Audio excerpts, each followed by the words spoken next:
श्री गोपाळ कृष्ण भगवान की जय।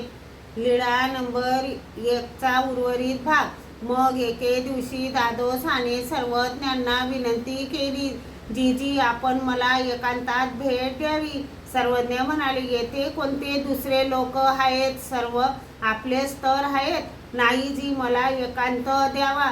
सर्वज्ञांनी सांगितले, आडेचू न करावा, पोटांतरा निघाले ते देशांतरा जाय, विकल्पू सुपरे तो अर्थू न कीजे। मग सर्वज्ञ म्हणाले, घ्या पाण्याचा तांब्या आणि चला पलीकडे।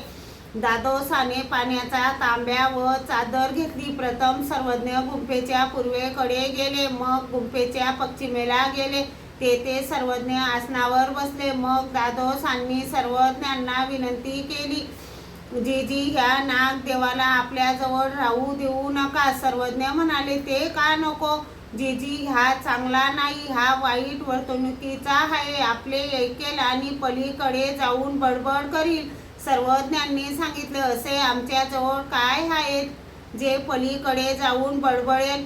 नाही जी, तसे येथे काय असणार? परंतु सर्वज्ञांचे यांच्या वाचून काय अडणार आहे? सर्वज्ञ म्हणाले, आमचे काहीच अडणार नाही, परंतु आमच्या सहवासाने झालेले ते चांगले ते यांचे केव्हाही वाया जाणार नाही, किंवा याने तिकडे जाऊन कोडीनीशी जरी संसार केला तरी काय, त्याचे तो भोगेल, आणि हा तसे तरी का करील?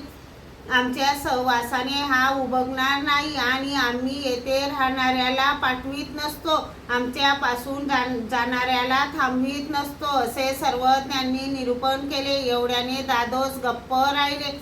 मग सर्वज्ञ गुंफेकडे गेले। श्री गोपाळ कृष्ण भगवान की जय।